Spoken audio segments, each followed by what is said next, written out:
Hey man, sometimes the most powerful move in a conversation, especially in relationships, especially when emotions are running high, isn't a speech, isn't a rebuttal, isn't even a clever comeback. It's silence, not passive-aggressive silence, not sulking silence, but deliberate, grounded, intentional silence, the kind that speaks louder than any reaction ever could. Because when a woman pushes your buttons, when she tests you, when she throws attitude, or even when she seeks chaos, just to stir the energy, the man who stays silent, not out of fear, but out of control, is the man who holds all the power. The silent response is not about withdrawing to punish.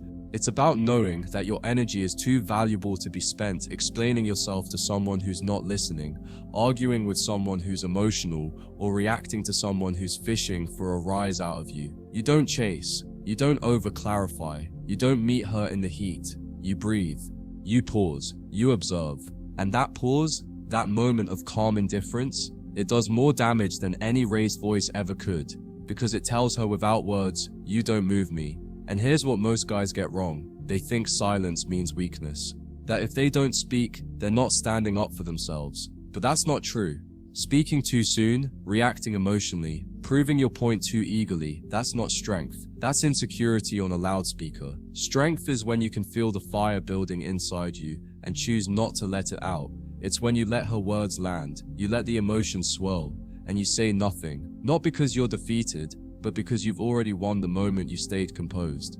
A woman will test a man's frame in dozens of subtle ways. She'll throw shade, she'll bring up your past, she'll ask you loaded questions, she'll go cold for no reason just to see if you'll chase. And your best move? The silent response, the unbothered energy, the look that says, I've seen this before, and I don't need to dance to it. Because once she sees that you don't flinch, that you don't jump to defend yourself, that you don't let her moods dictate your behavior, she starts adjusting hers, not out of fear, but out of respect. The power of silence lies in the mystery it creates. When you don't respond, she has to wonder. She has to fill in the blanks. Is he mad? Is he over it? Did I cross a line? And that wondering is where her mind starts turning in your direction again. She can't control you emotionally. She can't predict your reaction. And unpredictability, when handled with masculine control, creates emotional gravity. You become harder to read, harder to shake, harder to manipulate, and that, brother, is exactly what keeps you in control.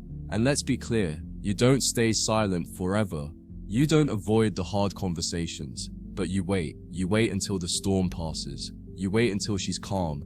You wait until you've processed what needs to be said from a place of strength, not reactivity. Because when you speak after holding your silence, your words carry weight. They're not emotional outbursts, they're decisions. And decisions, when delivered from a composed man, shift dynamics far more effectively than emotional pleading ever will. This silence also becomes your shield. When you don't react to every tone shift, to every sarcastic remark, to every little bait she throws, you stop being emotionally available for chaos. And when she sees that, she stops bringing it. Because she knows it doesn't work on you. You've removed her power to emotionally unseat you. And that removal forces her to bring better energy or lose access to yours completely. That's the power of silence. It doesn't fight back, it filters. A man who uses silence well is not passive. He's present. He's watching everything. He's aware of the energy in the room. He knows what she's doing. But instead of reacting, he processes. He chooses his response. Sometimes it's a nod. Sometimes it's eye contact. Sometimes it's walking away. But never is it emotional outpouring. Never is it reactive anger. His silence is his way of saying, you're not going to pull me out of myself today. And that self-possession, that emotional stillness, it's addictive. And here's the deeper layer. Silence teaches people how to treat you. When you react emotionally to disrespect, you're actually teaching her what triggers you. But when you meet disrespect with silence and distance, she feels the loss of your warmth. She feels the absence of your presence. And that absence corrects her behavior better than any lecture could. You're no longer telling her what you tolerate, you're showing her. And people don't forget what silence reveals, especially women, because they feel it on an emotional level, and that's where real change happens. Even in disagreement, the silent response changes the tone. If she's yelling, and you say nothing, her own voice starts sounding foolish. If she's accusing and you meet it with calm, she starts hearing her own emotional tone echo back at her. Your silence doesn't shame her, it mirrors her. And most people, when mirrored by someone who doesn't match their emotional chaos, begin to self-correct. You didn't say a word, you didn't defend yourself, you just stood tall, calm, unshaken. And that stillness, it recenters the entire room. Sometimes the reason you're not getting the respect you deserve isn't because of what you're doing wrong, it's because you're saying too much, you're talking too often, you're explaining too quickly, you're giving too much context, too much softness, too much access to your thought process. But when you master the silent response, you shift from being the man who explains himself to being the man who commands understanding without ever asking for it, because your energy begins to speak before your mouth does. And when your energy is still, when your gaze is calm, when your silence is deliberate, people feel it in their gut. They listen differently, they react differently, they respect you differently. And the silent response doesn't just keep you in control, it builds your reputation. People start noticing how little you're moved, how little you respond to chaos, how you never seem flustered. That stoic power becomes your identity. You're not the loud guy, you're not the needy one, you're the one who pauses, who speaks last, who walks away instead of sparking a fire. And that kind of man becomes rare. And the rare man, in a world of oversharers, overreactors, and emotional performers, becomes unforgettable. Because you're not fighting for dominance, you're commanding presence through stillness.